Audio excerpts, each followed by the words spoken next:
présenter, donc je m'appelle Chana Ostaki, je suis enseignante en faculté, enseignante et doctorante en droit international public. À mes côtés se trouve Madame Pimel Bellerwé, qui est également doctorante en droit international public et qui va bientôt se présenter à vous avec plus de détails, ainsi que Monsieur Zakaria Naoui. Qui est doctorant à l'Université de Grenoble en France, et qui va également vous parler dans quelques instants de ses recherches. Alors, pourquoi ce panel? Ce panel a pour objectif de nous adresser en tant que jeunes chercheurs aux questions qui concernent vraiment les internationalistes, les jeunes chercheurs en droit international, puisqu'on n'a pas encore notre thèse, donc on est considéré des jeunes chercheurs, même quand on a un certain nombre d'années d'expérience professionnelle. La thèse est quand même un moment clé dans la carrière d'un chercheur, et c'est pour ça que, en tant que doctorant, l'Académie des internationalistes nous a offert ce privilège de réfléchir tous ensemble aux carrières, aux perspectives professionnelles, aux perspectives de la recherche, notamment en Tunisie, mais aussi vu de l'étranger. Donc ce sera particulièrement intéressant d'avoir un regard multiple. Et bien évidemment, on va pas non plus accaparer la parole. Après une petite présentation que nous allons vous faire, on va ensuite vous demander d'intervenir, de vous exprimer et de donner également vos opinions à propos de la jeune recherche en droit international.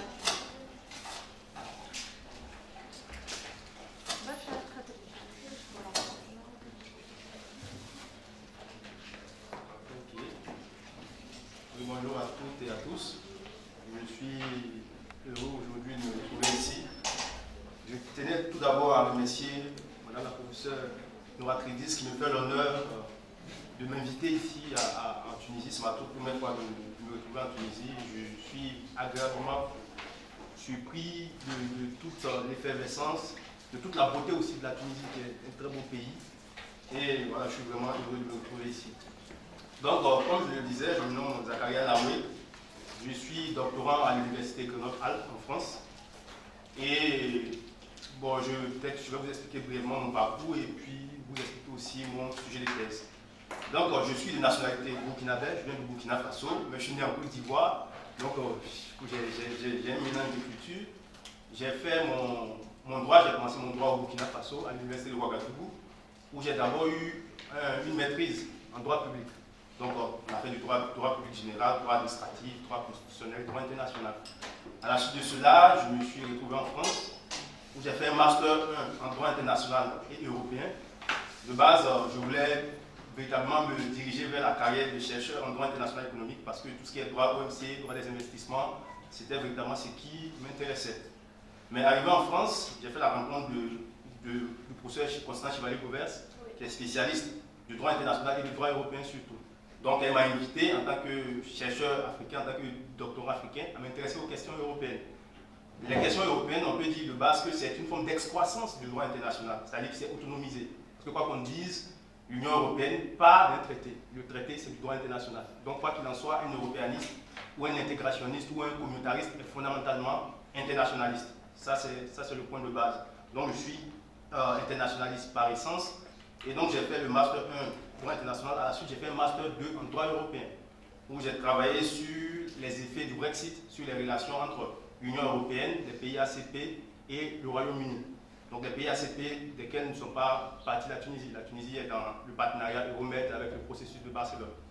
Donc à la suite de cela, j'ai pu avoir un contrat doctoral, ce qu'en fait en France on appelle un contrat doctoral, c'est une allocation de recherche qui permet qui finance la thèse, qui permet de faire sa thèse plus sereinement. Donc j'ai eu ce contrat doctoral-là qui me permet de travailler aujourd'hui sur le sujet de l'émergence des marchés intérieurs africains à la lumière de l'expérience européenne. Bon, le titre il est un peu long, il est souvent, je ne dirais pas, il est mirifique quand les gens entendent le titre, mais le but en vérité c'est de voir comment est-ce qu'on pourrait construire un marché intérieur africain en s'intéressant à l'expérience européenne. C'est-à-dire on ne veut pas caricaturer l'expérience européenne, mais tirer des leçons positives qu'on pourrait appliquer en Afrique. Et mon sujet part surtout aujourd'hui. Bon, aujourd'hui, il y a l'actualité récente avec la SDECAF, la zone de libre-échange économique continentale africaine, mais qui prend sa source dans ce qu'on appelle le traité d'Abuja. Donc, le traité d'Abuja qui a été institué en 1993, qui permet la construction d'un marché sur le continent africain qui va se fonder sur les communautés économiques régionales, notamment l'UMA, l'Union du Maghreb arabe, qui, je sais a quelques difficultés, mais qui j'espère pourra avancer pour permettre à ce que ce processus puisse aboutir. Donc voilà brièvement mon parcours et ce que je fais en matière de recherche. À la suite, si vous avez des questions, des interrogations, je pourrai toujours approfondir. Je vous remercie. Merci beaucoup. Donc, pour certains d'entre vous, nous connaissons.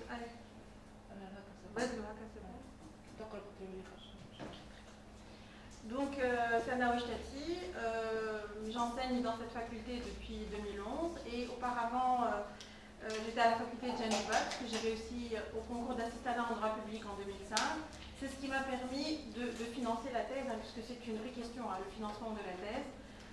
Mais ce qui a également eu un impact indirect, puisque ça a entraîné un engagement important dans l'enseignement supérieur. Donc évidemment avec les déplacements, la découverte des cours, etc. Donc il fallait assurer également sur ce plan-là. Et en plus, il y a eu un changement de thèse en cours de route. Donc après avoir travaillé longtemps sur les questions du multiculturalisme en droit international public,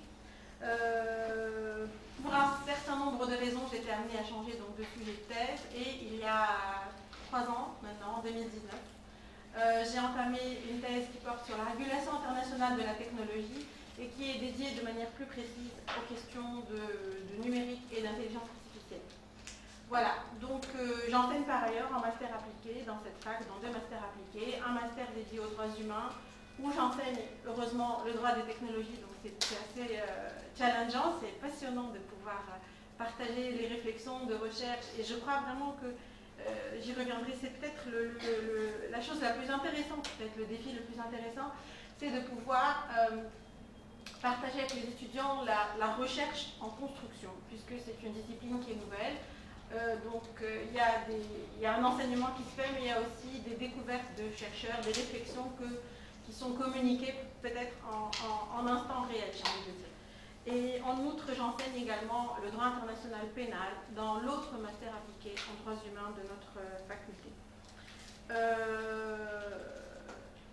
En ce qui concerne les perspectives professionnelles, je pense que dans mon parcours en tout cas, le parallèle a été fait assez rapidement, assez naturellement je dirais, puisque j'avais entamé la première thèse en 2004, j'ai eu le concours en 2005, donc les choses sont arrivées, je dirais, de concert, et ça m'a permis d'envisager vraiment la recherche avec l'enseignement supérieur. Mais je pense que par rapport aux perspectives d'un chercheur, il est quand même important de se situer, d'arriver à faire la part des choses.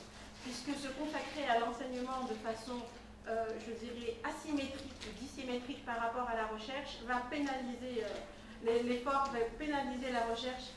Si par contre on se consacre à des rédactions d'articles, de conférences, on m'a souvent dit, moi j'ai à peu près, j'ai plusieurs publications à l'international, édité chez des éditeurs, par exemple anglo-saxons. Mais c'est vrai que ça a pénalisé le travail de thèse. On m'a souvent dit il faudrait revenir à la thèse et arrêter de faire des publications. Je reviens enfin à la sagesse depuis quelques mois. Voilà. Que dire d'autre? Eh ben, n'hésitez pas à me poser vos questions. On est tout à fait ouvert pour discuter des perspectives qui nous intéressent tous. Merci. Alors, bonjour tout le monde. Je vais commencer justement par là où vous venez de vous arrêter, Sénère. Donc, moi, c'est Madame Belhouen Imen. Alors, j'enseigne effectivement depuis 2002. Je suis très ancienne dans cette faculté. J'ai fait des vacations, les contrats, les demi-contrats et tout. Après, j'ai passé le concours d'assistanat et je suis enseignante permanente depuis 2009. Et bien sûr, j'ai fait le tour, bien sûr, Kirman, Nabeul, Tunis, comme tout le monde. Et c'est un passage obligatoire.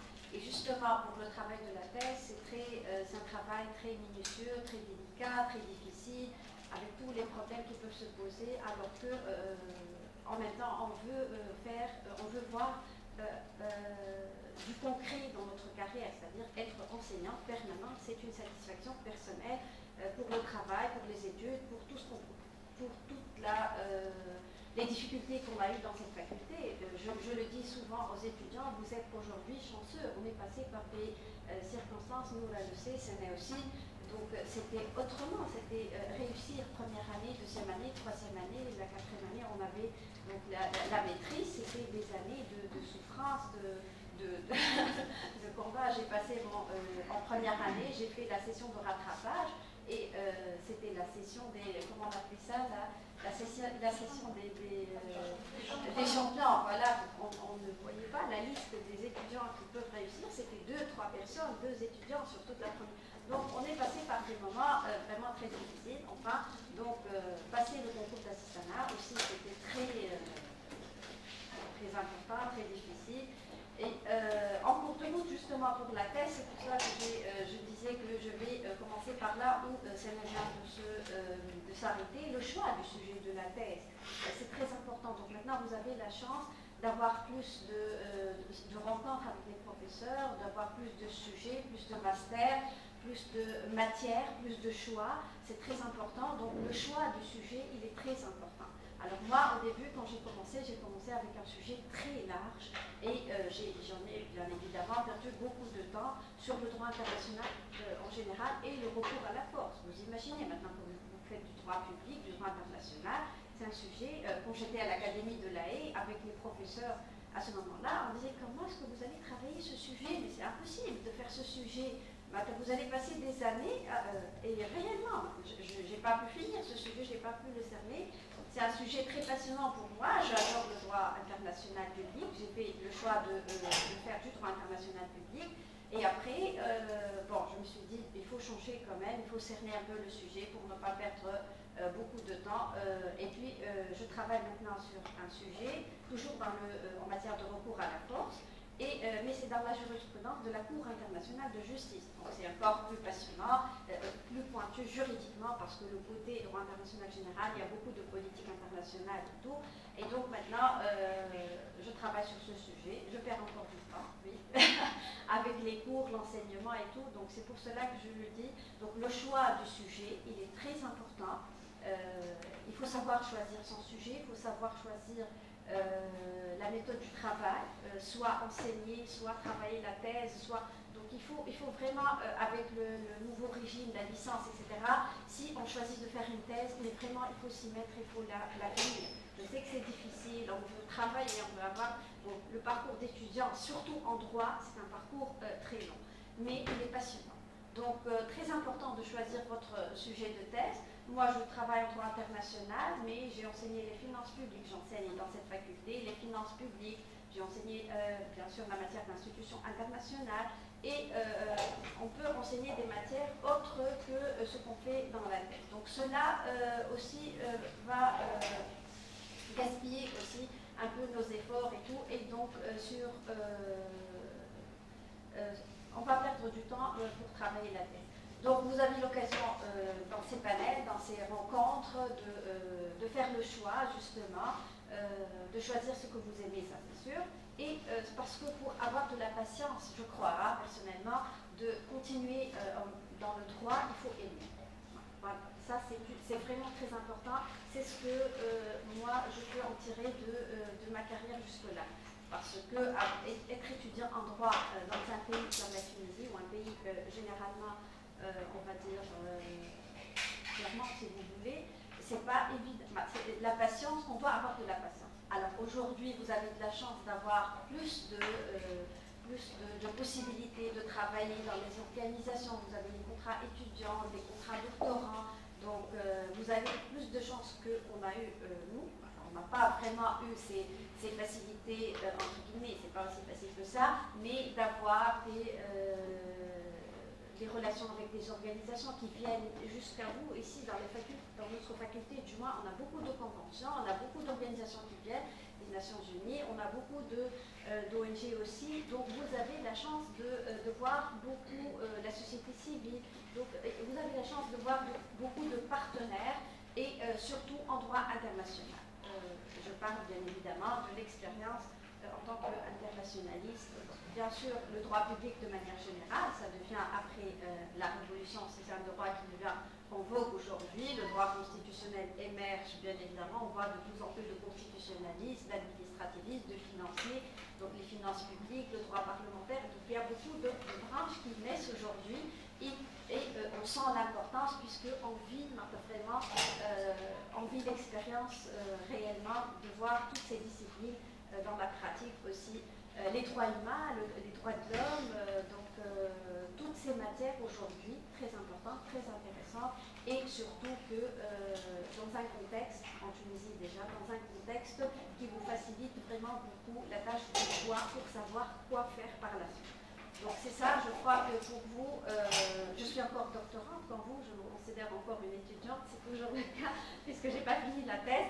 Donc c'est pour cela qu'on vous dise, il faut savoir vraiment choisir votre sujet, aimer ce que vous faites. Si vous voulez donc continuer dans ce processus, bien évidemment, il faut beaucoup de patience et surtout, comme c'est le choix et il faut aimer ce qu'on fait. C'est ce que je veux dire. Merci beaucoup, Imen. Alors, peut-être... Oui, d'accord. Ensuite, je vais... Ok. Ça, c'est là. Je vais ajouter quelque chose à mon propos initial. Donc, regarde ce que vous avez eu à dire concernant l'enseignement. J'avais oublié de notifier cela. Je suis par ailleurs chargé de cours à l'université. Comme ma collègue l'a dit, même en France, quand on fait du droit européen, on considère que vous êtes publiciste. Donc, par principe, même si vous ne donnez pas peut-être le cours, mais vous faites des travaux dirigés. Par exemple, moi, je fais des travaux dirigés en droit international public, je fais des travaux dirigés en droit constitutionnel. Et, bon, l'avantage, je dirais l'avantage de l'Occident, c'est qu'ils sont de plus en plus pointus. C'est-à-dire même quand on prend le droit de l'Union européenne, par exemple, ma directrice de thèse, elle travaille sur ce qu'on appelle l'espace de liberté, de sécurité et de justice. Pour caricaturer, c'est, bon, je dirais, l'espace Schengen. Donc, du coup, moi, je donne des thèses en ce qui concerne cette matière spécifiquement, qui s'insère dans le droit européen. Mais au-delà de ça aussi, il faut noter aussi que la thèse, comme l'a dit mes deux collègues, c'est souvent une question de stratégie aussi, même en France. Par exemple, vous avez envie de publier, vous avez envie de terminer votre thèse, mais maintenant en France, par exemple, il y a l'injonction de terminer la thèse au bout de 7 ans tout au plus. Au-delà de 7 ans, c'est vraiment compliqué de soutenir. Vous aurez toute forme de bâton dans les roues, mais votre thèse sera très mal vue. Donc ça, c'est une injonction qui pèse voilà, contraignante telle une épée de Damoclès sur la tête des doctorants, surtout quand vous avez un financement. Donc je dirais que les conditions matérielles sont différentes, ça c'est un fait. J'ai eu la chance d'étudier en Afrique, je sais comment ça fonctionne. Je sais que les conditions c'est complètement différent. Mais je dirais que la Tunisie se situe à un niveau intermédiaire quand même. Il y a de bonnes, meilleures conditions parce que moi je suis doctorant, mais souvent je suis amené à chercher des articles pour des collègues qui sont au Burkina Faso, qui m'envoient des messages, me chercher un article, donc on voit que les conditions sont vraiment difficiles. Et à cela, si on ajoute la charge de cours aussi, on se perd dans tous les sens. Donc je pense que ça, c'est un élément qu'il faut prendre en compte. Et comme l'a dit ma collègue aussi, quand on fait la recherche, il faut avoir la passion. Je pense que c'est le point clé. Quand on n'a pas la passion, même si on vous donne, je ne sais pas, $1 million par mois, si vous n'aimez pas ce que vous faites, ça devient rébarbatif. Souvent, la thèse, ça habite en nous. C'est-à-dire, souvent vous vous couchez, mais vous pensez à la famille et vous pensez à la thèse en même temps. C'est-à-dire, je mange et un coup, à ma thèse, j'écris tel paragraphe ou telle idée, vous voyez un peu. Donc c'est quelque chose qui habite en nous, il faut avoir la passion. Moi je pense que c'est ce que je donne comme conseil, même en France, quand je vois des Benjamins qui me disent « Ah, je veux faire la thèse », je dis, la première clé, c'est avoir la passion de la recherche. Être docteur pour être docteur, professeur pour être professeur, c'est bien beau. Mais vous ne tirez pas l'essence de la chose. C'est-à-dire le plaisir qu'on a à communiquer lors des colloques, le plaisir qu'on a à lire des articles, le plaisir qu'on a à réfléchir, ça c'est le point clé. Moi en tout cas, c'est le conseil que je donne aux autres. On peut réussir dans la vie sans être docteur ou professeur, je pense qu'il y a beaucoup d'exemples. Mais quand on veut suivre ça, il faut vraiment se dire que c'est un sacrifice, c'est quelque chose qui va habiter en nous pendant des années jusqu'au jour de la délivrance. Donc voilà ce que je peux dire. Donc il faut s'armer de courage et savoir, quand on fait la thèse stratégiquement, comment faire. Parce que moi, par exemple, ma thèse, ma directrice me dit, Zakaria, les articles, oui, mais concentre-toi, finis ta thèse et après on verra le reste. Avec l'injonction en France, voilà, c'est ce que je voulais ajouter. Surtout que, juste, j'ajoute, il ne faut pas essayer de faire comprendre aux autres ce que vous êtes en train de faire. On ne vous comprend pas. On ne vous comprend pas. Bah, réellement, c'est vraiment, c'est très personnel. C'est pour cela que c'est très important ce panel de doctorants, parce que nous, on peut se comprendre entre nous. Mais à l'intérieur dans votre maison, dans des avec des amis qui ne sont pas des juristes, on ne peut pas vous comprendre. Même dans les thèses d'autres disciplines, hein, c'est ce que je vois des informaticiens, des gestionnaires. J'ai enseigné partout, à l'ISC, à l'ESC, à l'ISET, j'ai enseigné partout. Non, ce n'est pas la même thèse. La thèse de droit, c'est autre chose. Et donc n'essayez pas surtout de faire comprendre aux autres et n'attendez pas aussi en contrepartie, surtout actuellement en Tunisie et dans les pays comme la Tunisie, une contrepartie matérielle. Quand on est enseignant universitaire et chercheur, il faut oublier un peu l'argent. Il faut l'oublier complètement. C'est pour cela qu'on parle de là, on ne parle pas salaire, on ne parle pas, ça c'est tout à fait autre chose. Être enseignant, si vous avez la chance de travailler ailleurs ou dans une organisation, il y a aussi la voie diplomatique, on arrivera aux issues. La voie diplomatique et consulaire, c'est aussi une voie très intéressante, mais il faut oublier les autres, n'essayez pas de les faire comprendre ce que vous êtes parce qu'ils ne vont pas vous comprendre. Et bon, quand même, hein, vous exagérez, ils vont dire ça. Même mon mari, il est juriste, et bon, tu peux la finir cette thèse quand même. Mais bon, on ne vous comprend pas. Et oubliez aussi de la contrepartie matérielle. Oubliez ça. Merci beaucoup à mes collègues pour leur partage. Donc, vous avez compris qu'il fallait une certaine abnégation, un certain esprit de sacrifice. Oui. Il fallait aimer ce qu'on fait par-dessus tout. Et vous avez aussi compris que c'est un travail qui est très personnel, c'est quelque chose qui nous porte individuellement. C'est un peu notre bébé, en quelque sorte. On va le porter jusqu'à ce qu'enfin il naisse. Donc, c'est quand même un projet d'envergure qui ne sera pas forcément bien rémunéré, mais qui est censé effectivement ouvrir des perspectives. Et justement, je pense que vous avez tous les deux abordé aussi directement la question des perspectives, c'est-à-dire que c'est vrai que nous sommes tous dans l'enseignement à côté de la recherche, mais la question c'est vraiment en tant qu'internationaliste, peut-être pas uniquement en tant que thésard en droit et en sciences humaines, mais en tant qu'internationaliste et en tant qu'internationaliste africain. Moi j'ai décelé à travers vos compétences que vraiment vous continuez à faire le pont entre l'Afrique et la France, là où vous travaillez, vous résidez maintenant. Et vous avez aussi parlé de votre intérêt pour le droit international économique qui est devenu un intérêt pour le droit de l'Union européenne, mais vraiment appréhendé de manière comparée pour essayer d'en tirer des enseignements pour inspirer le droit africain sur le plan économique. Si j'ai bien compris votre approche. Justement, je me demandais si le rôle de l'internationaliste africain, en tout cas d'origine africaine, est-ce qu'il est d'apporter une certaine vision particulière du droit international public? Est-ce que nous, en tant que chercheurs en Afrique du Nord ou en Afrique subsaharienne, est-ce qu'on a une certaine appréhension? Est-ce qu'on a un rôle particulier? Est-ce qu'il y a une pertinence du chercheur quand il est africain par rapport à, je ne sais pas, aux chercheurs européens, aux chercheurs asiatiques, aux chercheurs américains ou sud-américains? Voilà, donc peut-être que vous auriez un commentaire à faire là-dessus, et ensuite on va aussi passer la parole à la salle pour ne pas accaparer le micro. Pour ma part, je dirais que en tant que chercheur africain, il ne faut pas oublier ou bien omettre l'idée du fait qu'on est face à des réalités qui sont différentes. Le droit, moi je travaille sur le droit de l'intégration, si on peut le dire. Les réalités européennes aujourd'hui, les réalités africaines sont complètement différentes. Même dans mon approche de ma thèse, bon, j'ai suis plus ou moins au stade du plan. Dans mon plan, j'ai démontré que théoriquement, par exemple, le droit de l'Union européenne pouvait, au travers des libertés de circulation, imbiber le droit de l'intégration régionale africaine. Mais dans une seconde partie, j'essaie de vous montrer que ce droit-là a des limites. Au regard, le professeur Benachou l'a expliqué, il y a une forme de désordre ambiant sur le continent africain. Donc il faut régler ce désordre-là. Au-delà de ça aussi, la théorie fondamentale qui sous-tend véritablement l'évolution du droit, je dirais, communautaire ou international africain. Comment est-ce qu'on envisage ce droit-là? Est-ce que c'est un droit qui doit être du copier-coller du droit européen?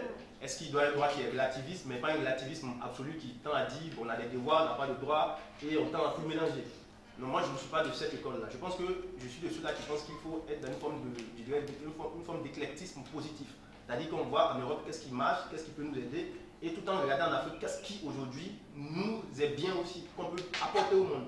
Donc moi je vis en Europe, je vis en Occident, même si, bon, je fais un parallèle, ce n'est pas du droit, même sur la crise ukrainienne. J'ai une vision qui est assez africaine. Je dis la crise ukrainienne, c'est une crise européenne. Nous les Africains ne sont pas concernés. Vous voyez un peu. Donc, je n'ai pas à me comporter comme un occidental ou à mettre des problèmes occidentaux sur ma tête, si je peux le dire également comme ça. Donc, je me dis qu'aujourd'hui, nous sommes dans un monde d'interpénétration, un monde, comme le professeur disait, d'interfertilisation. Il faut tirer parti de ce que les autres font et nous aussi garder aussi en substance ce que nous avons de bien. Donc, c'est comme ça que moi je vois la chose. Donc, en tant qu'Africain, il faut être dans une perspective où on garde nos repères, mais on se sert aussi de ce que les autres ont de bien. J'aime bien, je retiens l'éclectisme positif et l'interfertilisation. Je pense que ce sont vraiment deux concepts clés pour enrichir la matière de droit international telle que nous la percevons et telle qu'on est en mesure de l'appliquer et de l'enseigner. Merci beaucoup, chers collègues. Imen, tu as encore un mot? D'accord. Alors, eh bien, la parole est à vous, chers étudiants, chers collègues, chers doctorants, chers chercheurs. Donc, si vous avez un partage, des questions, nous sommes à votre écoute.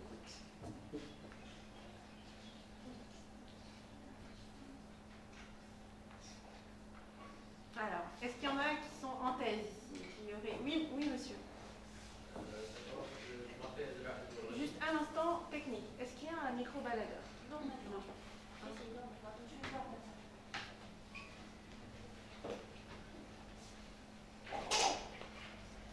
Voilà, parce que comme c'est enregistré, on a besoin d'avoir une trace.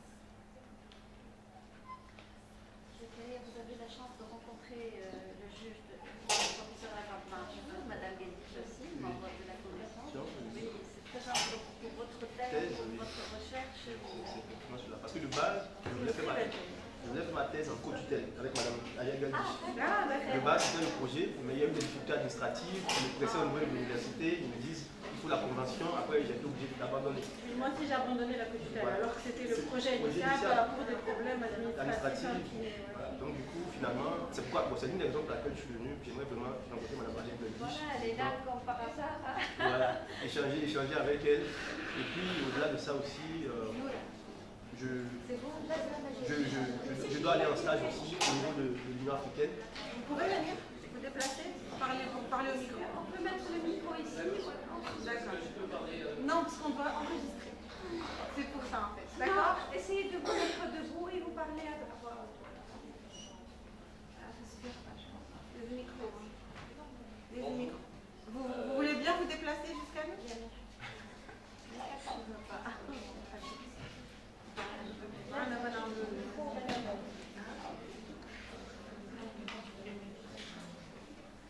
Merci monsieur. Vous voulez bien vous présenter et ensuite je vous poser la question.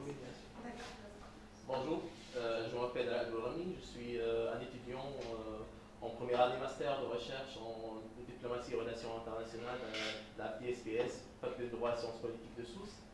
En fait, je suis présent ici pour avoir plus de connaissances et pour m'enrichir, plus d'informations, etc. Vous avez dit, monsieur, que vous avez étudié à la France et pas au pays africain. Alors, au pays africain, désolé. Alors, pourquoi vous avez choisi d'étudier l'Occident plus qu'en Afrique?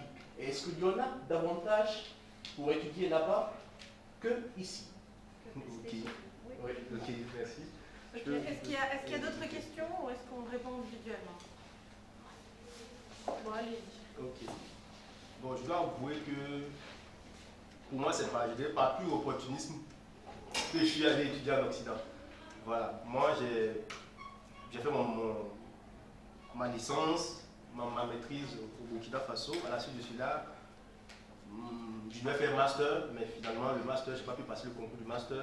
Il y a eu l'opportunité de Campus France que j'ai saisi, sur des conseils d'amis qui étaient déjà en France, qui m'ont dit viens en France, il y a des opportunités, et voilà, par la suite on verra. Moi, quand j'allais en France, évidemment, mon objectif premier c'était de faire la thèse. Bon, dans le contexte africain, la thèse c'est quelque chose qui porte, qui compte aussi. Mais quand vous arrivez en France, vous trouvez plein de docteurs, de professeurs, c'est quelque chose de commun, d'assez commun, je dirais ça comme ça. Mais je dirais aussi que étudier en Occident donne aussi un comparatif aussi. On ne peut pas comparer les moyens matériels. Voilà, c'est le jour et la nuit. Hein. Au Burkina, la France, c'est complètement le jour et la nuit. Donc les moyens matériels sont véritablement conséquents. Pour la recherche, c'est conséquent, que ce soit la bibliographie, que ce soit la recherche de manière manuelle, que ce soit sur Internet. il y a beaucoup d'opportunités qui se présentent pour les chercheurs quand on est en Occident. Ça, je l'avoue, il faut être honnête sur ce point-là. Mais au-delà de ça aussi, il ne faut pas oublier aussi, il ne faut pas omettre le fait que, même quand on travaille sur des sujets de manière générale, droit international, il ne faut pas omettre le fait qu'on est fondamentalement issu d'un continent. Et l'idée, moi, en tout cas, ce qui ne m'échappe presque jamais, c'est que mon projet à terme, c'est de pouvoir servir, voilà, de pouvoir servir mon continent, de pouvoir servir l'Union africaine, la CEDEAO, je ne sais pas, le Burkina, ou bien n'importe quel pays africain. Donc ça, c'est quelque chose qui ne m'échappe pas. Donc je me dis, quand on va en Occident, c'est comme, je dirais, une forme d'abeille qui essaie de voilà. Donc c'est un peu ça. Donc le fait de rester en Afrique ou d'aller en Europe, moi je dirais c'est surtout plus sur les conditions matérielles. Les conditions matérielles en Occident sont véritablement bien. Ça permet de bien travailler sur la thèse, ça c'est un fait. Et puis bon, voilà, c'est ce que je peux dire, quoi. Mais je suis allé par opportunisme. Si j'avais pu faire la thèse en Afrique, je pense que je l'aurais faite. Mais vu que l'opportunité s'est présentée à moi, j'ai saisi l'opportunité et voilà, je continue là-dedans. Le droit régional européen, j'ajoute à ce que vous avez dit, est un exemple à suivre pour le droit régional, et surtout en matière de protection des droits humains, du droit international économique, et donc la Cour européenne des droits de l'homme et la Cour européenne de justice aussi, c'est un exemple à suivre. Donc vous avez fait le bon choix, je crois, surtout que votre idée il est entre les deux, donc c'est vraiment à titre comparatif, et vous pouvez en tirer de bonnes leçons de l'expérience de la communauté européenne, de l'exemple européen, disant dans ce domaine. Donc, je crois qu'il a, même si vous n'êtes pas écrit, il fallait quand même que vous vous déplaciez pour qu'il le faut. Une autre question? Vous pouvez vous déplacer?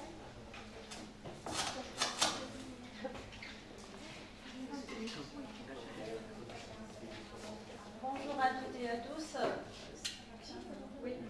Bonjour à toutes et à tous, c'est Hamdouni Souhey, je suis privatiste par essence. J'ai eu mon master en droit de recherche pour droit privé de la faculté de droit et des sciences politiques de Tunis. Après, actuellement, je suis chercheuse en droit politique de l'Union africaine et je travaille sur la compétence de la Cour des droits de l'homme et des peuples. Donc, je suis tout d'abord vraiment impressionnée par votre carrière et tout. Et j'ai 3 questions. Tout d'abord, ma première question, c'est de savoir comment peut-on choisir comment peut-on choisir le sujet de notre thèse, tout d'abord. Et donc la deuxième question concernant la conciliation entre la vie professionnelle et nos recherches, en fait. Et la troisième question concernant les perspectives et les opportunités pour les jeunes chercheurs en fait en droit. C'est tout. Et je vous remercie. D'accord, merci à vous. On va peut-être continuer à prendre les questions une par une, à répondre individuellement. Pour le choix du sujet de thèse, il n'y a pas vraiment de mystère. Il faut vraiment faire des recherches. Donc vous allez avoir envie déjà d'étudier dans une discipline ou une sous-discipline du droit international, et ensuite vous allez faire des recherches, faire des lectures, et jusqu'à déceler un point de droit qui n'a pas de résolution, je dirais, doctrinale, pas de proposition doctrinale pour le résoudre, ou qui fait l'objet d'une controverse, ou qui fait l'objet, par exemple, d'une jurisprudence insatisfaisante ou incomplète. Et vous allez... Merci. Ça passe, hein. Voilà. Et donc, cette problématique non résolue va devenir la vôtre. Donc, vous allez l'épouser, je vous le dis comme ça. Comme ça, on va tout de suite passer à la question suivante, celle de la conciliation. Donc ça va devenir la vôtre et vous allez donc l'explorer, travailler dessus, continuer évidemment les lectures et ensuite élaborer ce qui va être la thèse. Parce qu'une thèse, finalement, stricto sensu, c'est d'abord une opinion par rapport à quelque chose. Et pour pouvoir vous forger une opinion que vous allez défendre après quelques années devant un jury, il faut que vous fassiez les lectures, que vous fassiez les réflexions nécessaires, poser un plan, rédiger tout ça. Donc tout ce processus nécessite de partir d'abord d'une question qui pose problème à la doctrine. La jonction entre les deux, on l'a dit, elle n'est pas facile à faire. Entre la recherche et la vie professionnelle, elle n'est pas évidente. Tout le monde a 24 heures dans sa journée et vraiment le travail de thèse, c'est un travail qui vous accapare. Ça veut dire que vous pourriez faire à plein temps la thèse sans problème. Pourtant, vous devez avoir un travail qui va vous permettre de vivre, de survivre même, comme le disait l'email. Donc finalement, pour concilier les deux, eh ben, c'est un challenge, je vous le dis, voilà, comme ça vous le savez. D'où l'importance d'être porté par une passion du travail, une passion de la recherche qui va vraiment vous animer, parce que sans ce moteur, vous allez lâcher. On ne va pas se mentir, il y a aussi beaucoup de personnes qui abandonnent leur thèse, ou qui n'arrivent plus à concilier tout ça et qui lâchent donc la thèse au profit du travail. Vraiment, c'est aussi une expérience de motivation, c'est aussi une expérience d'acharnement, c'est aussi une expérience de volonté. Peut-être que vous n'aimerez pas faire de la recherche, c'est pas grave, hein. Chacun va aimer quelque chose et l'essentiel c'est quand même de s'épanouir dans sa carrière et dans sa vie tout court. Donc voilà, vous le saurez en avançant et en essayant de faire au mieux pour gérer tout ça. Est-ce qu'il y a une autre question? Troisième question concernant les opportunités et les perspectives pour les jeunes chercheurs, soit de l'enseignement, soit d'étudier à l'étranger. D'accord, d'accord. Alors les opportunités sont nombreuses, mais elles se concentrent autour de 2 ou 3 axes. Donc il y a d'abord l'enseignement, qui accompagne souvent la recherche. Ça c'est le plus évident, vous voyez que nous 3, nous y sommes. L'autre chose, ça va être de plus en plus dans notre pays par exemple, comme dans d'autres pays d'ailleurs, hein, c'est de s'engager dans des organismes internationaux, soit dans la société civile, dédiés aux droits humains, soit dans des organisations internationales quand c'est possible également. Ce sont de très belles expériences. Et vous aurez aussi, notamment pour les internationalistes, la voie diplomatique, passer le concours des affaires étrangères, le réussir et devenir diplomate. Donc voilà de grandes pistes. Et puis il y a aussi des opportunités qui vont nourrir ces pistes-là, c'est-à-dire que vous allez trouver par exemple d'autres concours, d'autres appels à contribution, d'autres appels à jeunes chercheurs, et évidemment si vous participez, si vous commencez à vous engager dans ces processus de recherche et de travaux, vous allez évidemment étoffer votre expérience, étoffer votre engagement, et ça va vous ouvrir aussi d'autres perspectives que vous n'envisagez peut-être pas, que nous connaissons peut-être pas, parce qu'effectivement avec la transition démocratique que nous vivons en Tunisie, il y a beaucoup de nouvelles choses qui s'ouvrent, à la fois en Tunisie, mais aussi à l'international. Donc ça aussi, il ne faut pas l'oublier, c'est-à-dire que ça peut être vraiment des opportunités à l'étranger, comme Zakaria l'a connu, et vous allez vous retrouver dans un autre contexte à faire de la recherche et à faire peut-être encore autre chose. Donc vraiment, l'avantage, je dirais, du droit international, qui est parfois son inconvénient dans la recherche, c'est qu'il est international. Donc sans limite, sans frontières. Donc vous pouvez vraiment avoir toutes sortes d'opportunités que vous ne pouvez même pas imaginer à cet instant, et nous non plus. Voilà, et je vous souhaite bonne chance ainsi qu'à tous.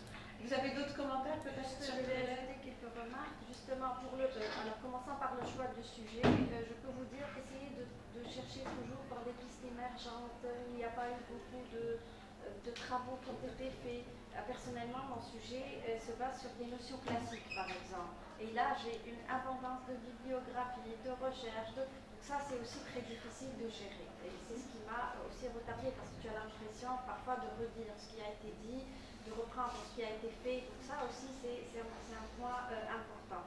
Donc surtout qu'aujourd'hui, vous avez le choix de beaucoup de domaines. Le droit international vous offre, je parle du droit international, l'opportunité de voir beaucoup de domaines. Donc un sujet où il y a, et là aussi, le sujet, essayez de le lier avec les perspectives, justement la question de ce que vous voulez faire par la suite. Donc un sujet de thèse pour un enseignant, ce n'est pas un sujet de thèse pour celui qui veut travailler dans un domaine bien. Donc ça aide à choisir le sujet aussi.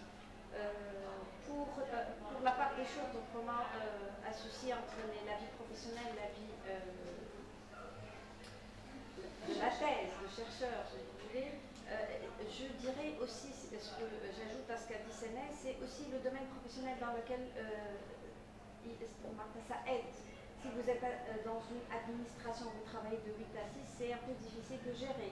Donc il faut ouvrir des parenthèses durant le travail, parce qu'on sait très bien que dans l'administration, on a quand même des temps donc pour profiter de l'ordinateur, de l'internet, de la pour faire un peu de recherche et tout, mais à un certain moment, il faut prendre un congé, il faut s'éloigner. Si on est vraiment dans la thèse, il faut quand même à un certain moment s'éloigner un peu pour pouvoir avancer. Parce qu'on rentre épuisé, surtout si on a une famille et tout, donc avec les conditions donc, du transport, toutes les conditions qu'on gère dans notre vie quotidienne. Donc on rentre épuisé, on ne peut pas faire 4 ou 5 heures de recherche le soir, c'est impossible là, d'après l'expérience. Si vous êtes marié ou non aussi, c'est important. Si vous avez des enfants ou non, tout ça entre dans... Voilà, donc il faut profiter au maximum lorsqu'on est célibataire. Hein.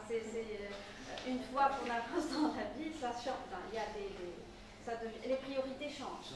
Donc essayez de faire la part des choses et de profiter le maximum lorsque vous avez du temps. Oui, bien sûr. Pour ce qui est des remarques, d'abord en ce qui concerne le choix du sujet, je dirais que le sujet, lorsqu'on a un sujet qui a été vu et peut-être revu, c'est compliqué.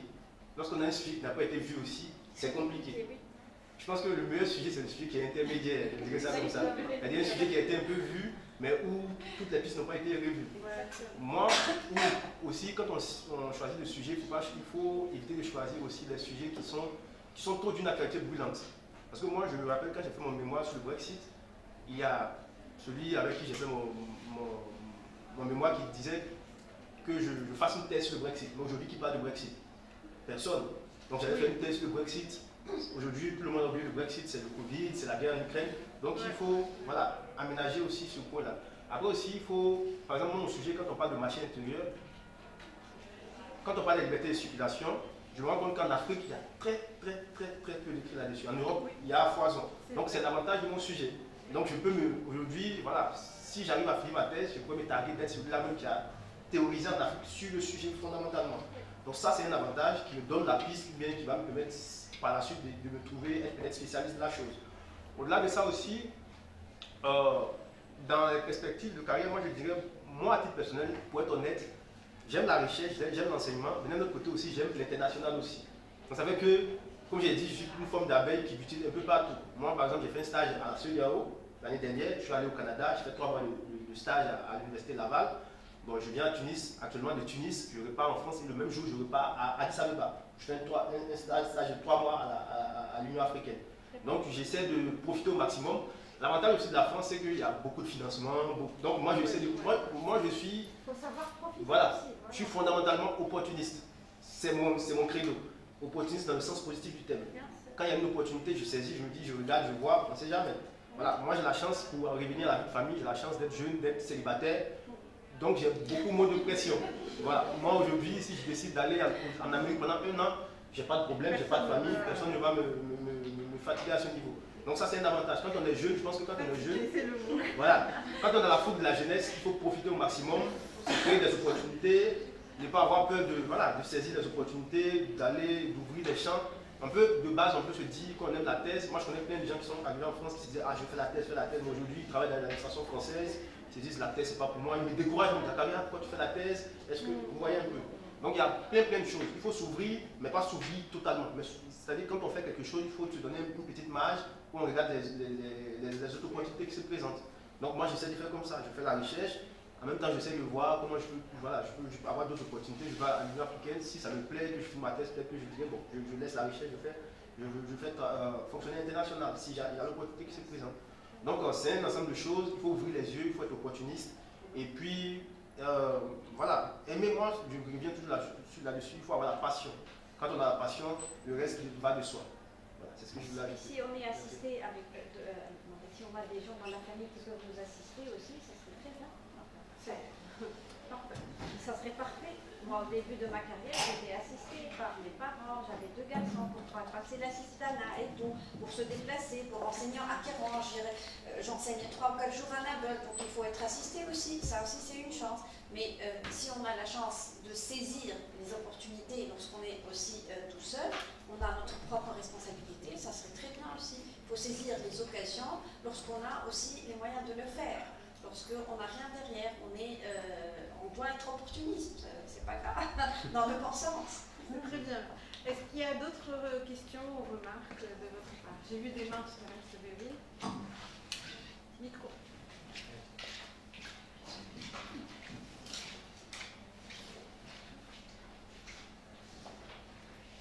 Bonjour à tous, en fait je suis Mouna Najahi, on est de droit et politique de l'Union africaine.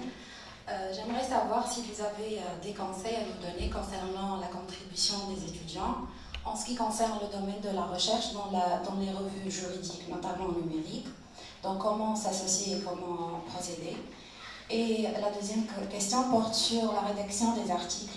Est-ce que c'est quelque chose de compliqué qui nécessite une formation à part? Ou est-ce que c'est simple comme en fait les séminaires qu'on présente? Je vous remercie. Alors pour la contribution, pour les articles et tout, quand vous êtes en master, il faut, dans le cadre de la faculté bien évidemment, il faut essayer d'appartenir à un laboratoire, à une unité de recherche et tout, les occasions s'offrent à partir de là.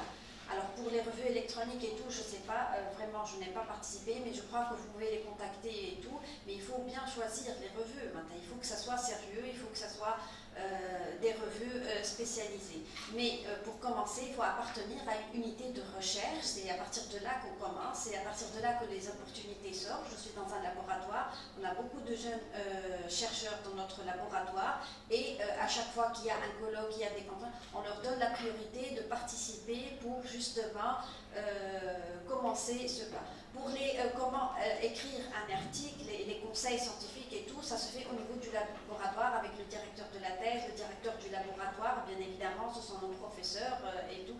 Ils ont la méthodologie, on apprend la méthodologie, bien sûr, dans ce cadre-là. Donc il faut commencer justement par appartenir à une unité de recherche. C'est là où on apprend réellement la recherche, comment écrire les articles. Il y a une différence entre une communication orale de 20 minutes qui se passe et un article qui va être publié, parce que par la suite, il y a des critères, bien évidemment, surtout lorsqu'on est dans l'enseignement et on va passer des concours. Donc il y a le concours d'habilitation, il y a le concours d'agrégation et on prend les concours même de maître assistant et tout, et on prend en considération tout ce que vous avez écrit, même les cours que vous avez enseignés, et on vous pose des questions sur les articles que vous avez écrits, la méthodologie, le plan, pourquoi vous avez choisi. Donc tout ça, vous l'apprenez dans le cadre d'une unité de recherche dans le laboratoire, et c'est tout un travail, c'est justement pour cela qu'on parle de chercheurs, on commence par là justement. Donc il faut essayer d'appartenir à une unité, un laboratoire de recherche justement, pour pouvoir avancer dans ce sens.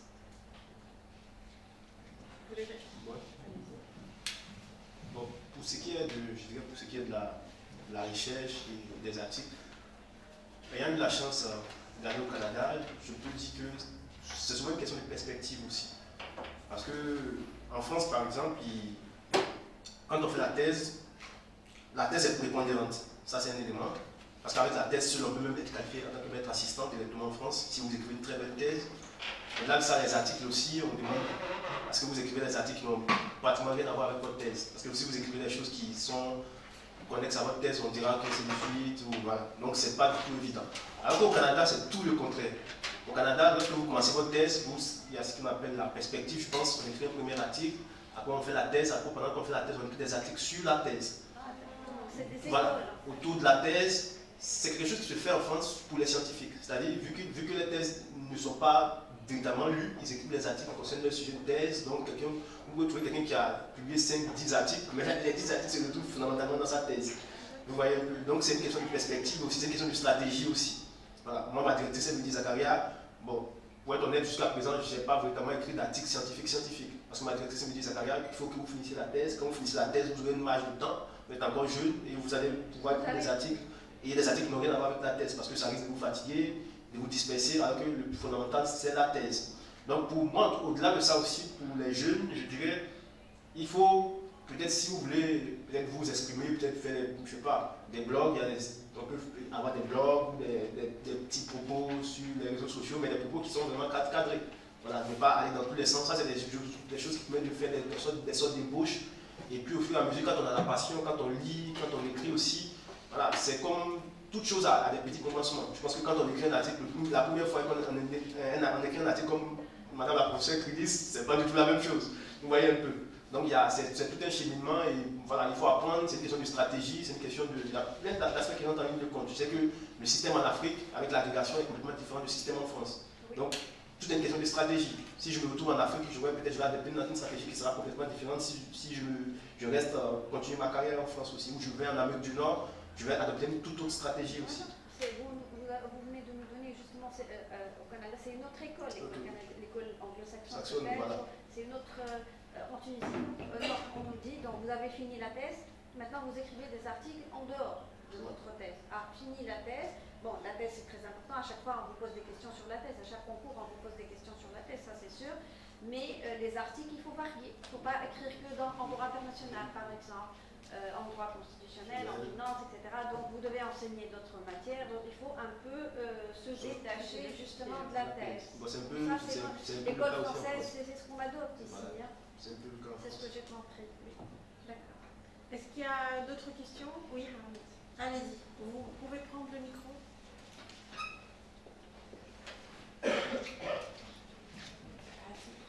Un instant, on va passer.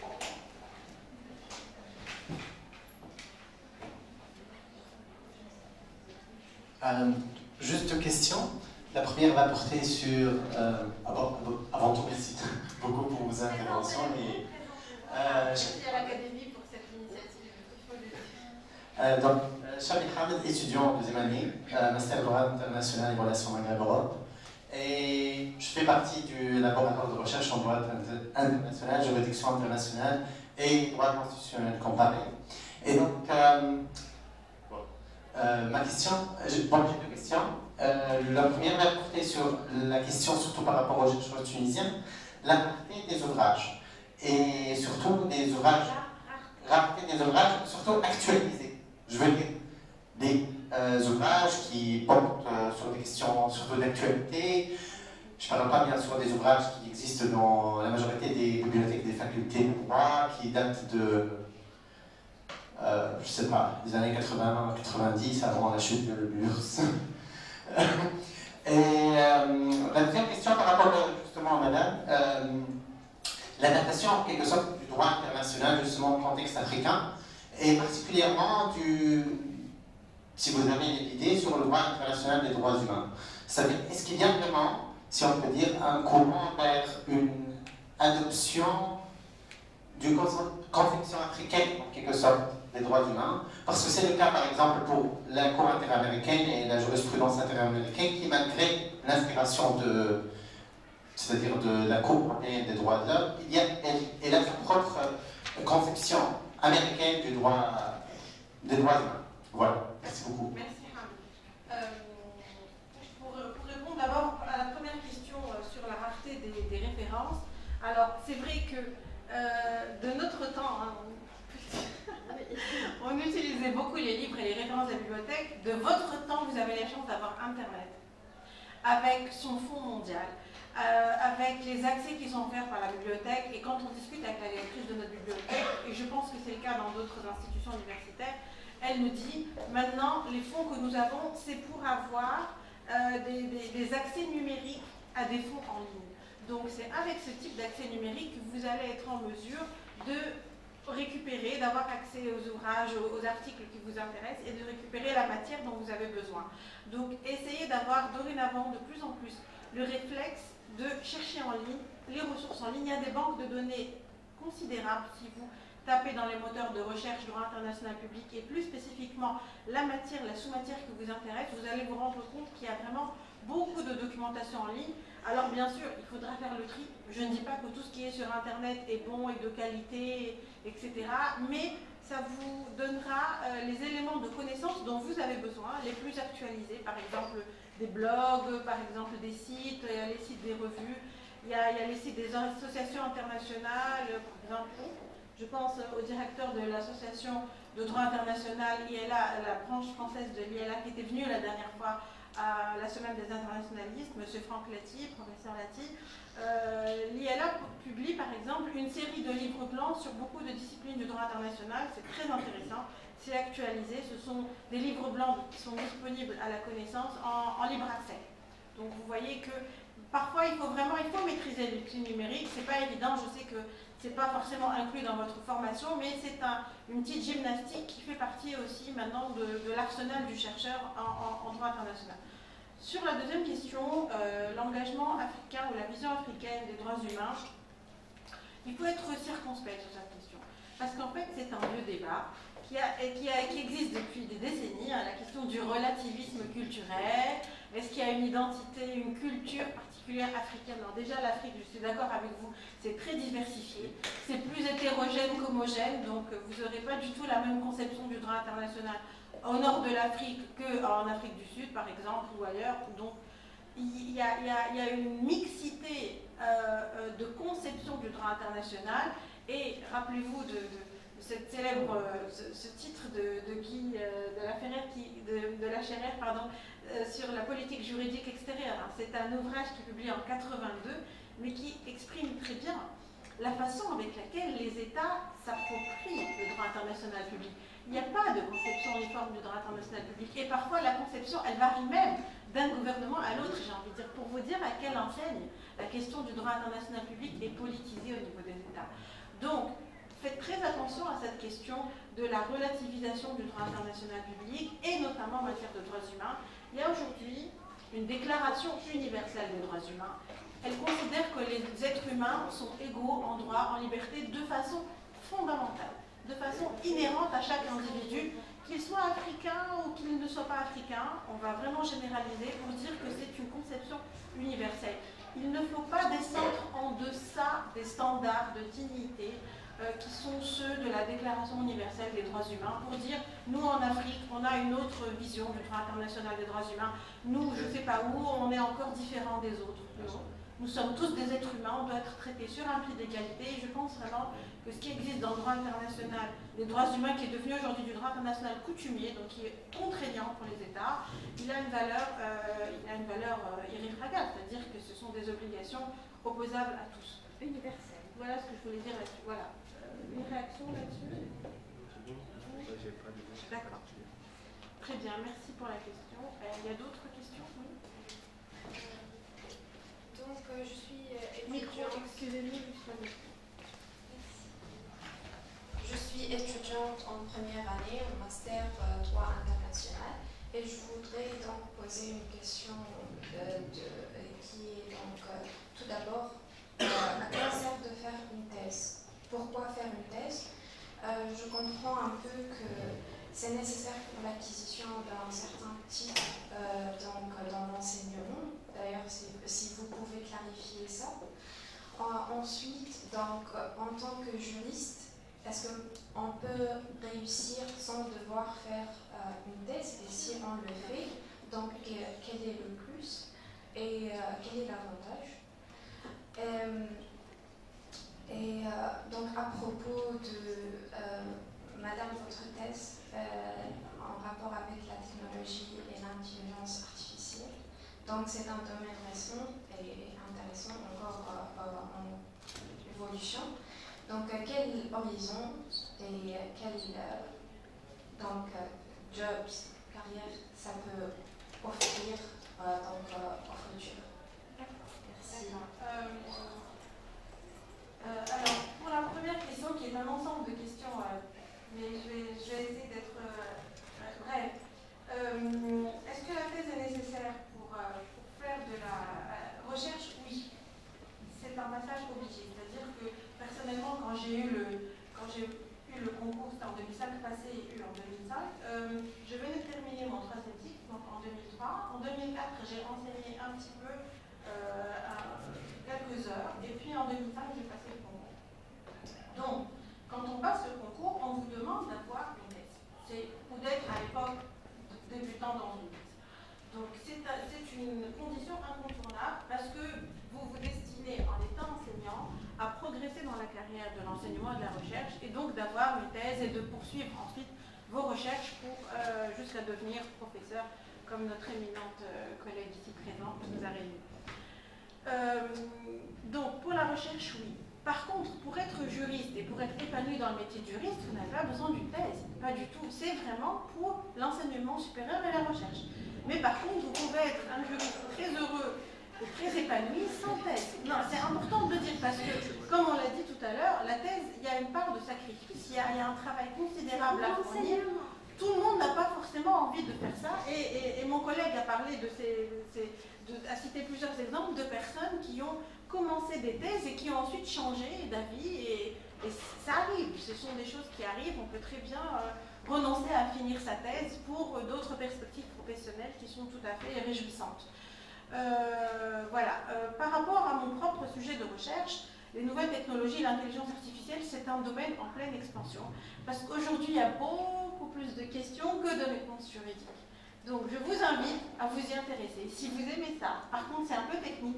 Donc, je vous recommande de comprendre un petit peu l'informatique. Moi, je vous le confie, hein, j'ai fait un séminaire de développement web, j'ai lu un peu de coding, voilà. Pourquoi je fais ça? C'est pas du tout demandé par la thèse, mais c'est pour me faciliter la compréhension des choses. Donc maintenant, quand j'en parle, je parle aussi d'éléments très techniques avec un certain recul sur ces questions-là.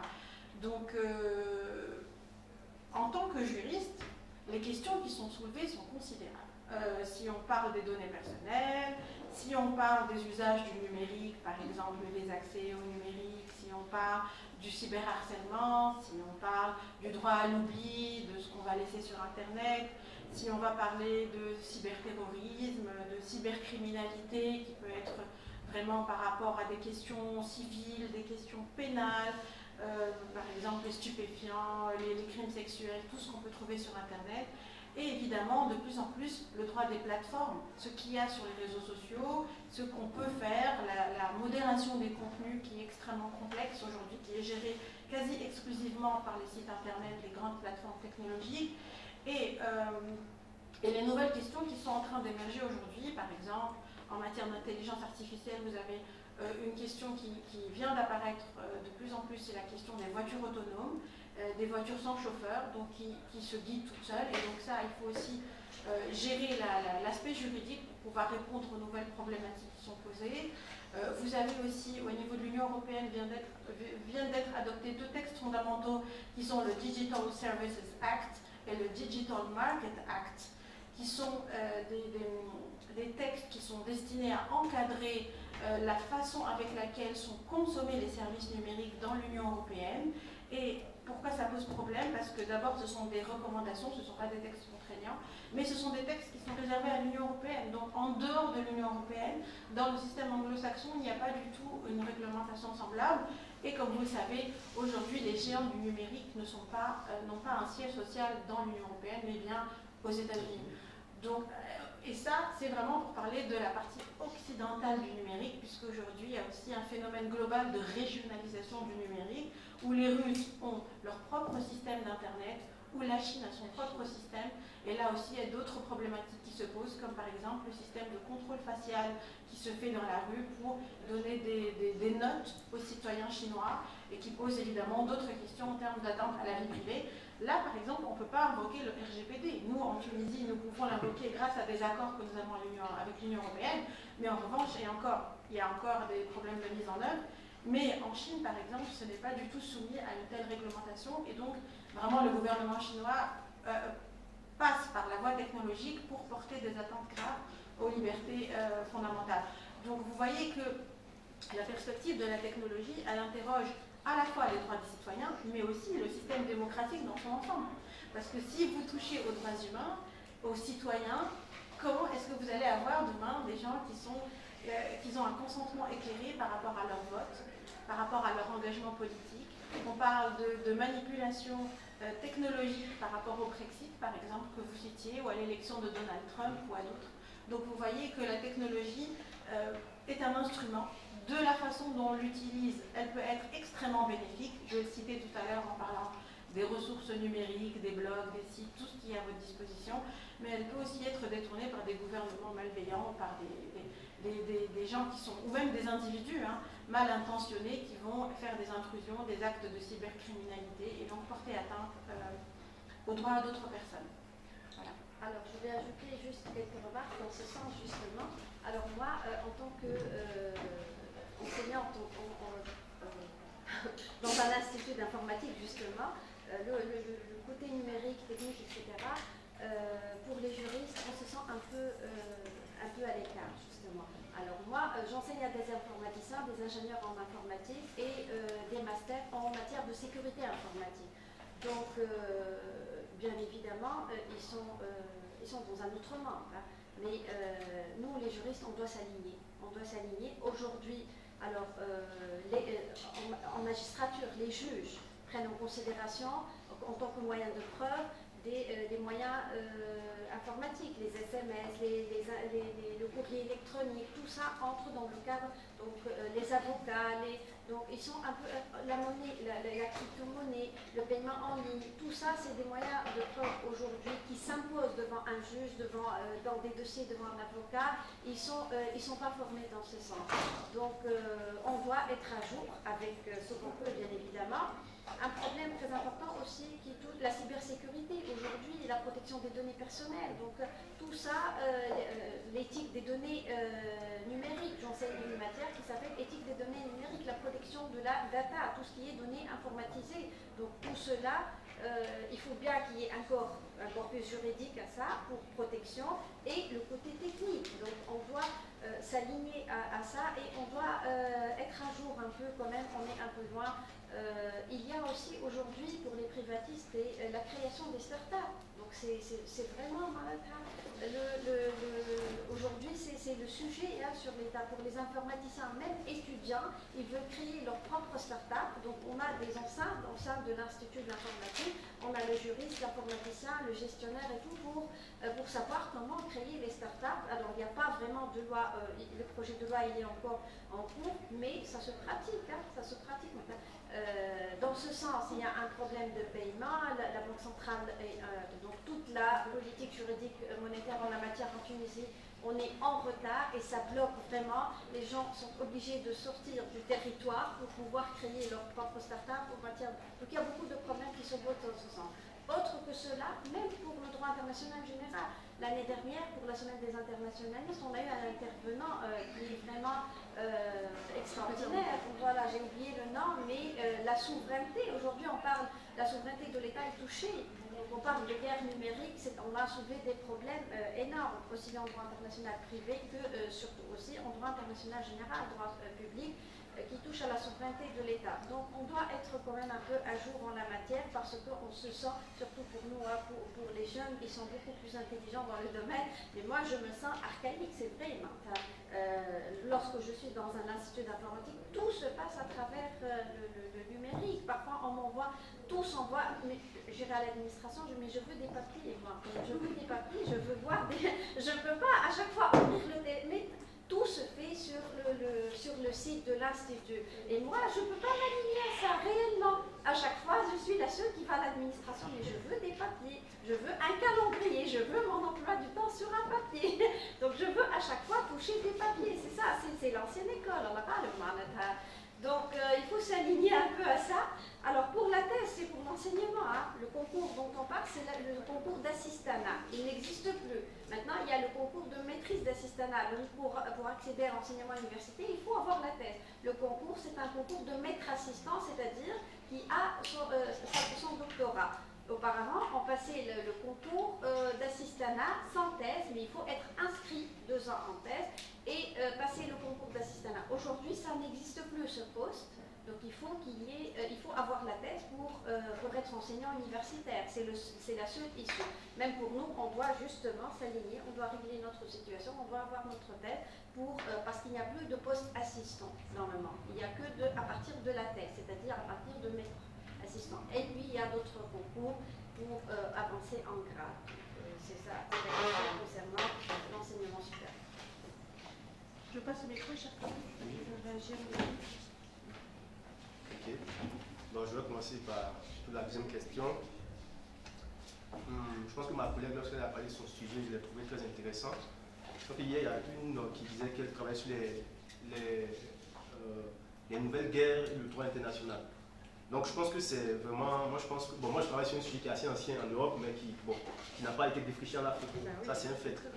Mais je dirais qu'aujourd'hui, il y a un véritable monde qui est parallèle aujourd'hui. C'est-à-dire le cyberespace ou l'espace aujourd'hui, il y a un véritable parallèle. prenons un exemple tout simple, quand je venais ici, tout s'est fait en ligne. J'avais mon billet sur mon téléphone, mon billet était acheté, on m'a envoyé ça par mail, je me suis promené avec mon smartphone. J'ai tout scanné, je suis arrivé jusqu'en Tunisie. Vous voyez aussi, même pour le visa en Éthiopie, j'ai pris un e-visa. Donc ça pose un certain nombre de problématiques qui touchent même le marché intérieur. Lorsque vous parlez de Digital Market Act, Digital Service Act, le RGPD prend sa source dans le marché intérieur. Parce que ça a été mis en place pour réguler véritablement le marché intérieur, le marché numérique qui est en train d'émerger. Et c'est aujourd'hui vu comme une sorte de référence qui est disséminée par l'Union européenne au travers d'accords avec un certain nombre de pays dont ils sont véritablement proches. Moi je pense que le numérique aujourd'hui, c'est le point sur lequel il faut véritablement faire la recherche.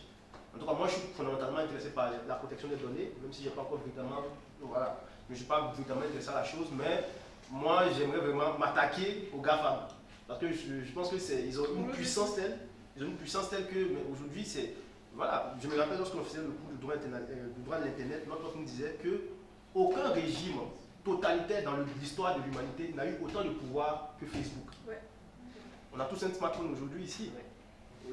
Qu'est-ce qui prouve que le smartphone n'enregistre pas? Rien. Donc, voilà, mon professeur m'a expliqué que quand il y avait des décisions importantes, chacun, voilà, on mettait le smartphone ailleurs.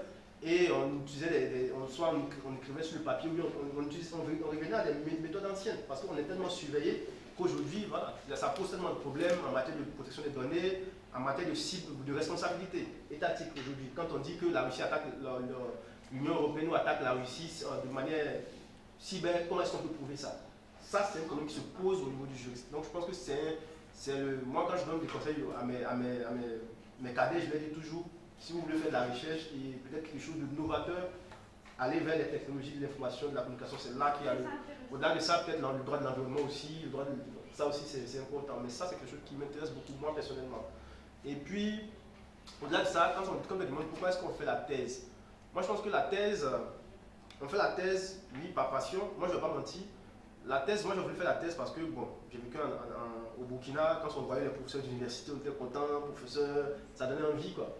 Ça, c'est un élément qui m'a incité à faire la thèse. Mais au-delà de ça aussi, je pense que quand on fait la thèse, je reviens encore une nouvelle fois encore, la passion, c'est ce qui guide dans la thèse.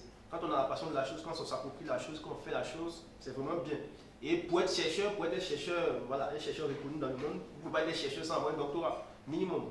Oui. Vous n'avez pas de doctorat, un pied dit, vous n'êtes pas un chercheur. Vous pouvez écrire des articles, mais voilà. Donc ça, c'est un élément qui est fondamental. Si vous pensez que vous voulez approfondir la recherche, développer de nouvelles pistes, aller dans la théorie profonde, il faut faire le doctorat. Voilà, on peut s'épanouir sans avoir fait le doctorat. Vous savez qu'en Afrique, souvent, ce n'est pas souvent évident. Mais en France, il y a tellement de métiers, les gens sont syndics, ils sont notaires, ils sont avocats, ils sont juges de la famille. Il y a tellement de métiers à faire hors du... Bon, je vous fais une petite confidence. Les Français n'aiment pas du tout la thèse. Les Français, quand vous voyez les étudiants qui sont vraiment... qui ont de l'appétence pour la thèse, c'est généralement des étudiants africains. Il y a quelques Français, mais moi je discute avec des Français. Je n'ai pas envie de faire la thèse, c'est trop long, je ne veux pas me... Voilà. Je connais des gens qui ont même eu des contrats doctoraux pendant 5 ans qui ont complètement lâché la thèse. Il y a ça. Ma directrice, aujourd'hui, je dirais que tout son souci, c'est Zakaria n'abandonne pas la thèse. Mais je lui ai dit, madame, je ne veux pas abandonner la thèse parce que c'est un projet, c'est un projet initial, je vais continuer la thèse. Donc il y a ça aussi. Donc on peut s'épanouir sans faire la thèse, on peut s'épanouir juridiquement, être un grand juriste sans avoir fait la thèse. On peut aussi, si on aime la recherche, si on veut approfondir la chose, il faut faire la thèse. C'est ça le point principal.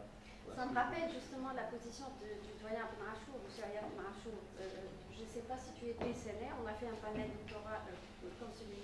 Il y avait Ayad, il y avait Fabio Moussa et tout. Alors justement, la première idée qu'a annoncé Ayad, il me disait il ne faut plus faire de thèse. Ça ne sert à rien la thèse. On était choqués, on était présents là.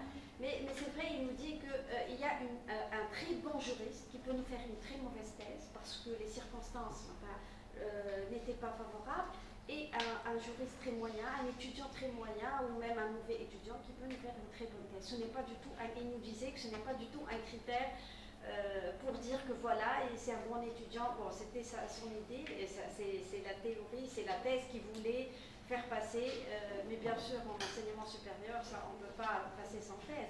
Mais c'est ce qu'il nous disait, hein, ça ne veut pas, si les circonstances, le parcours de circonstances peut nous mettre être dans des conditions, et donc on est un très bon étudiant, on a très bien réussi les années d'études et on fait un très mauvais mémoire, voilà une très mauvaise thèse, et le contraire est vrai.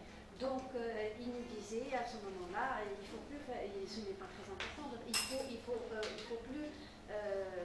bon, et lui il nous disait il faut enlever ce grade, il ne faut plus faire de thèse et ce n'est pas du tout un critère pour dire voilà c'est un bon étudiant, c'est un bon juriste, donc la thèse ce n'est pas du tout utile et il faut passer à autre chose. Et c'est pas de nous ça, il nous parlait des syndromes de la thèse et toutes les dépressions qu'on peut vivre en faisant la thèse. Donc il y a beaucoup de belles choses, mais il y a beaucoup de mauvaises choses aussi. Donc et c'est pour cela qu'on disait dès le début que c'est une passion. Donc cela dépendrait justement de ce que vous voulez faire par la suite. Hein. C'est ça, c'est un choix.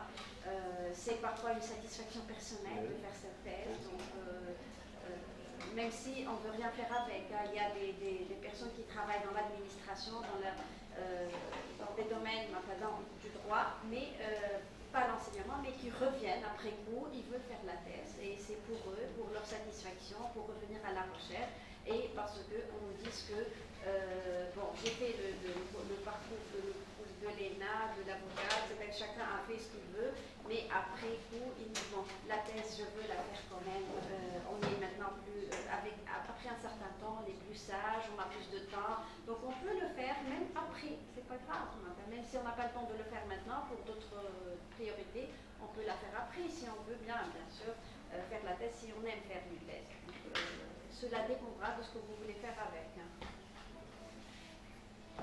Est-ce qu'il y a une autre question qui sera la dernière? Alors, vous avez déjà pris la parole, donc je vais peut-être privilégier une autre personne, sauf s'il n'y en a pas. Et donc à vous, jeune homme.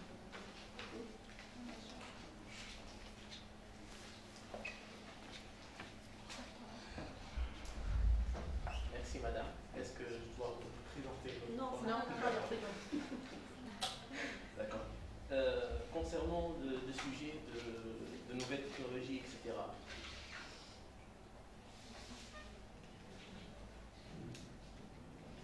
En fait, concernant le sujet de nouvelles technologies, etc., est-ce que vraiment on peut réglementer et on peut contrôler la technologie, l'Internet, etc. Car, comme je vois, il y en a de crypto-monnaies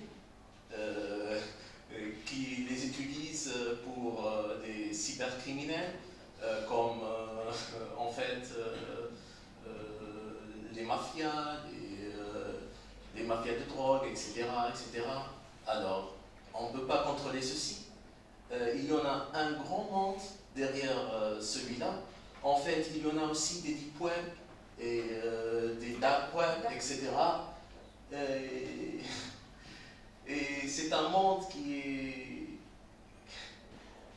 est plus large que celui-là et qui a une autre vision et qu'on n'est pas en fait même conscient de ce monde-là.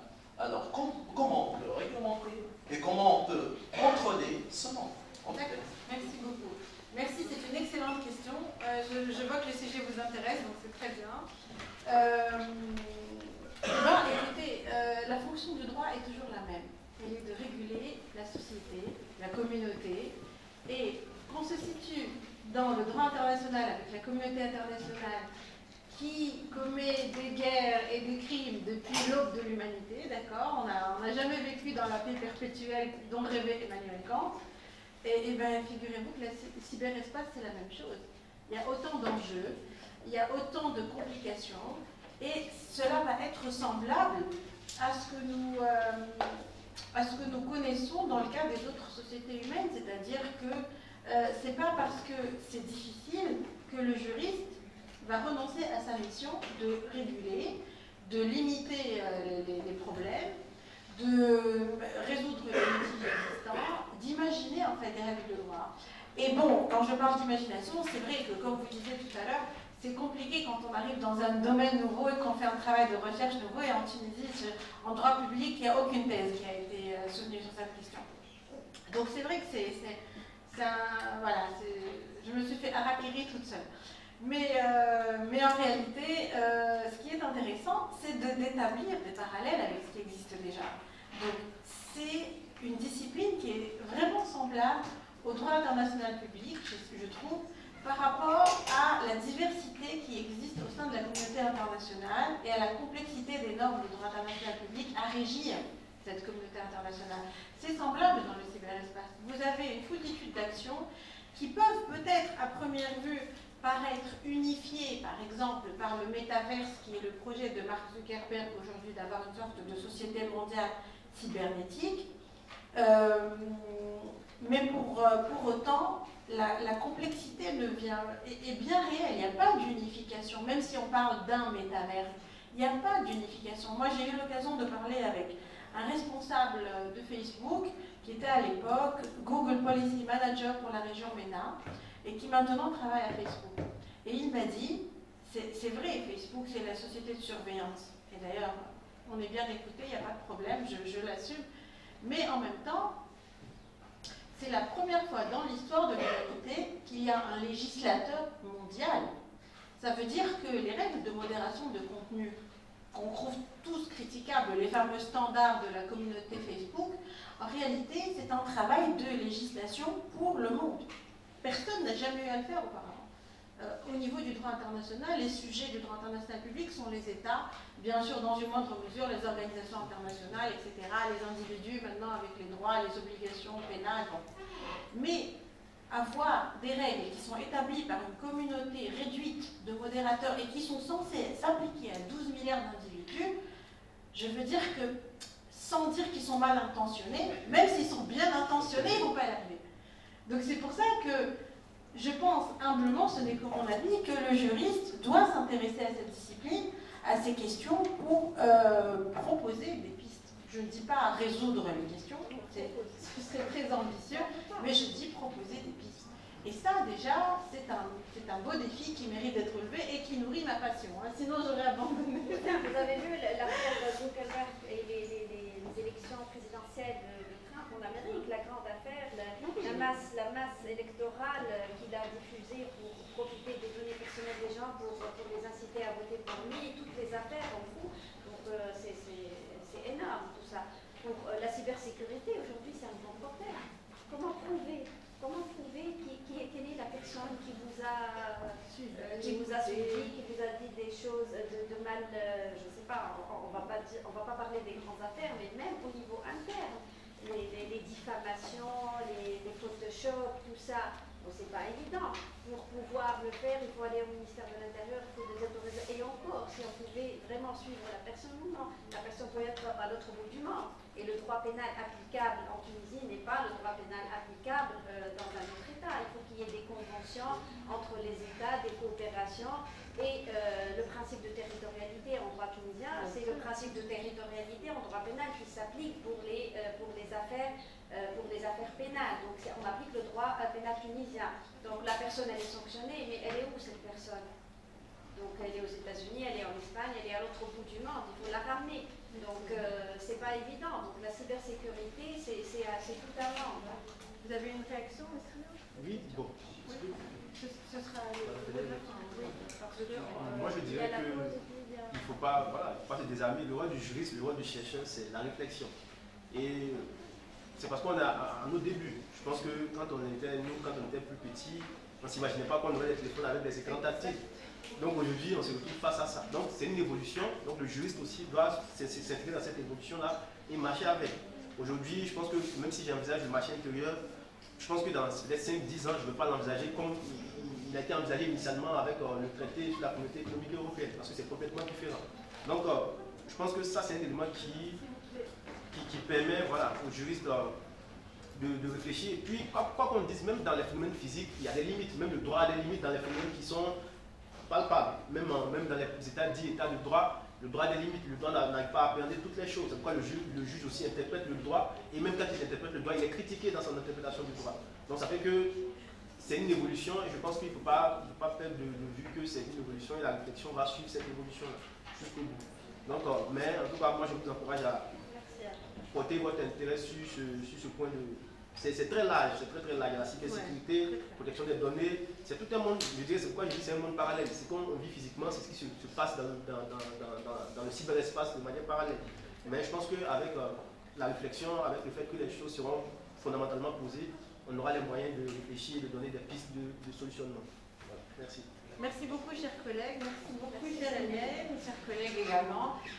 Merci à l'assistance pour avoir participé chaudement à cette belle discussion qui a été vraiment, qui s'est intéressée au fond, à la forme, à la carrière, au travail, à la recherche. C'était très agréable d'être avec vous ce matin. Merci beaucoup à l'Académie des internationalistes. J'aime bien dire un mot. En cette première session qui nous a réunis. Merci tout particulièrement à Noura, à qui je cède la parole tout de suite. C'est juste un petit mot. Donc il faut apprendre à se fixer des objectifs. Sans objectif, on ne pourra jamais aboutir à quelque chose d'intéressant. Donc la première chose à faire, il faut apprendre à se fixer des objectifs. Donc qu'est-ce qu'on veut réaliser? Qu'est-ce qu'on veut faire de notre vie, dans notre vie? Donc il faut répondre à cette question d'abord et il faut s'offrir après cette compréhension.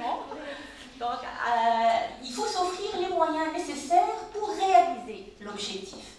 Donc, se fixer un objectif, et après, penser à tout ce qui nous permet de réaliser cet objectif.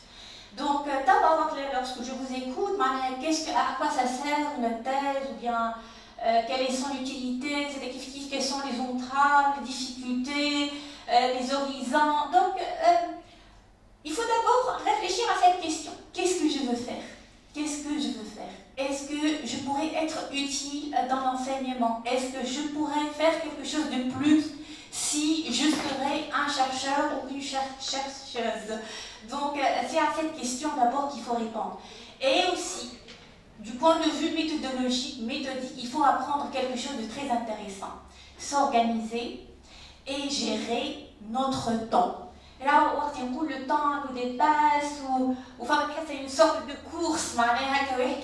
Non, il faut apprendre aussi, c'est pas l'apprentissage à faire, il faut gérer votre temps. Donc, même si on est une mère de famille, on a une famille, des obligations familiales, d'autres engagements professionnels, etc., si on veut d'abord faire la chose qu'on aime, et si on s'est fixé les moyens qui nous permettent d'y aboutir, d'accéder à cette chose-là, tout serait possible. Donc, y compris la gestion du temps, même si on a beaucoup d'obligations à notre charge.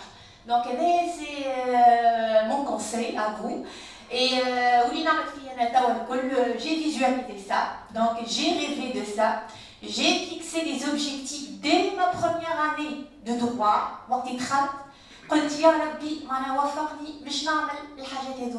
Et voilà, je suis parmi vous, je suis en train de réaliser ce que j'ai rêvé il y a quand même des années. Donc c'est à vous de rêver et c'est à vous aussi de vous fixer les objectifs. Alors, vraiment du fond du cœur. Voilà. Merci beaucoup, chère Noura, chère professeur. Merci à tous pour ces belles paroles de sagesse, de motivation, de recanalisation de l'énergie. On vous dit qu'on va avoir une petite pause de 15 minutes avant d'écouter Monsieur le Président, son Excellence Roni Abraham. Et puis essayez aussi de profiter de Roni Abraham. Donc, si je vais poser une question à votre place, en fait, est-ce qu'il y a des séjours de formation auprès de la CIJ, par exemple?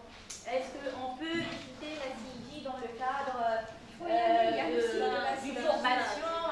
Voilà, stage, voilà, donc il faut poser des questions opérationnelles, d'accord? Voilà. Il y a les bourses de doctorat.